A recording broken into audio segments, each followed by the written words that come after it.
গতকালকে যে bag tag পাওয়া গেছে ওগুলোতে কিছুই ছিল না। এর আগে একদিন একটা প্রেসার কুকারে জিনিস পাওয়া গেছে আশুলিয়াতে। তবে আমরা এখনো পর্যন্ত যেটা দেখেছি সেটা আমাদের এখনো বিপজ্জনক কোনো পরিস্থিতির ইঙ্গিত দেয়। গতকালকে যেগুলো পাওয়া গেছে ওগুলো আসলে বোম না, পরে চিহ্নিত করা গেলে যে ওর মধ্যে কিছু নেই। কিন্তু কোথাও ব্যাগ যদি রেখে যায় আমরা সতর্কতা হিসেবে সেগুলো দেখি। যদি কোনো কিছু থাকে, যে কেউ যদি কোনো ধ্বংসাত্মক কিছু করার পরিকল্পনা থাকে সেরকম আমরা সবসময় সতর্ক থাকি। তো গতকালকে যে ব্যাগ ট্যাগ পাওয়া গেছে ওগুলোতে কিছুই ছিল না। এর আগে একদিন একটা প্রেসার কুকারে জিনিস পাওয়া গেছে আশুলিয়াতে। সেটার বিষয়ে আমরা তদন্ত করতেছি, এর পিছনে কে থাকতে পারে। মতিঝিলে যেটা হচ্ছে ওটাও আলাদা তদন্ত হচ্ছে মেট্রো রেল।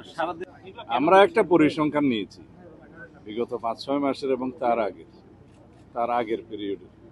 এখানে যে অপরাধ প্রবণতা বা কোথাও এরকম মোম রেখে যাওয়ার ঘটনাগুলো তদন্ত করে আমরা দেখেছি যে আনুপাতিক হারে তুলনামূলক বিচারে এটা খুবই কম।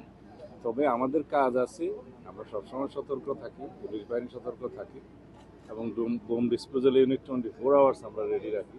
কোথাও এরকম কোনো নাশকতার কোনো পরিকল্পনা কেউ করছে কিনা।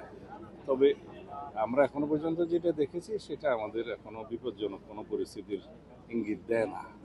আমরা এই যে আওয়ামী ফ্যাসিবাদী গোষ্ঠী, যেটা নিষিদ্ধ ঘোষিত রাজনৈতিক গোষ্ঠী, তাদের বিভিন্ন কার্যক্রম আগস্ট মাসে পরিলক্ষিত হচ্ছে। তো সেই জন্য আমরা সবাইকে সতর্ক থাকতে বলেছি।